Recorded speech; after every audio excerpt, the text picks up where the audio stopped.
बातम्यांचा अर्धशतक पूर्ण झालेला आहे। आता काही बातम्या सविस्तर पाहूयात। तलावांचा जिल्हा म्हणून ओळख असलेल्या गोंदियात मागच्या वर्षाच्या तुलनेत यावेळी जलसाठ्यामध्ये घट झाली आहे। मुख्य जलाशयामध्ये 35% तर मध्यम प्रकल्पांमध्ये 44% जलसाठा शिल्लक आहे। त्यामुळे एप्रिल महिन्यातच अनेक धरणं आणि तलाव तळ गाठतायत।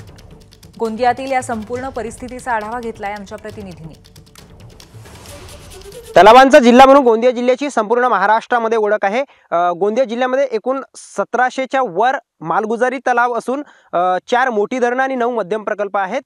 मात्र यावर्षी एप्रिल महिन्यामध्येच अनेक धरणं आणि तलावांनी तळ गाठायला सुरुवात केलेली आहे। मी सध्या गोरेगाव तालुक्यातील कटंगी येथील मध्यम प्रकल्पामध्ये उभा आहे। आपण बघू शकता या धरणाचा जर मागच्या वर्षीचा जर विचार केला तर 63% इतका जलसाठा शिल्लक होता।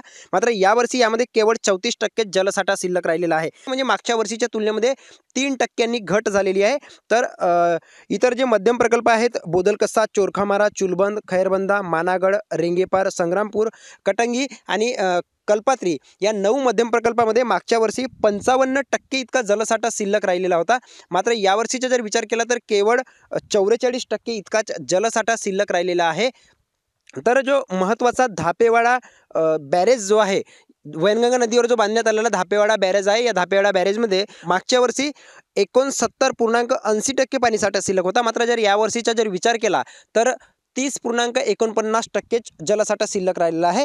यावर्षी अवकाळी पाऊस सुद्धा कमी पडला आणि पर्जन्यमान देखील कमी झाल्याने गोंदिया जिल्ह्यातील जी अनेक तलाव आहेत, अनेक धरणं आहेत, ही यांनी एप्रिल महिन्यामध्ये तळ गाठायला सुरुवात केलेली आहे। त्यामुळे ह्या धरणांची जी जलसाठ्याची जी आकडेवारी आहे ती गोंदिया जिल्हावासियांची नक्कीच चिंता वाढवणारी आहे।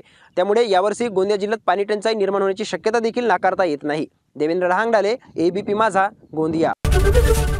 एबीपी माझा, उघडा डोळे बघा नीट।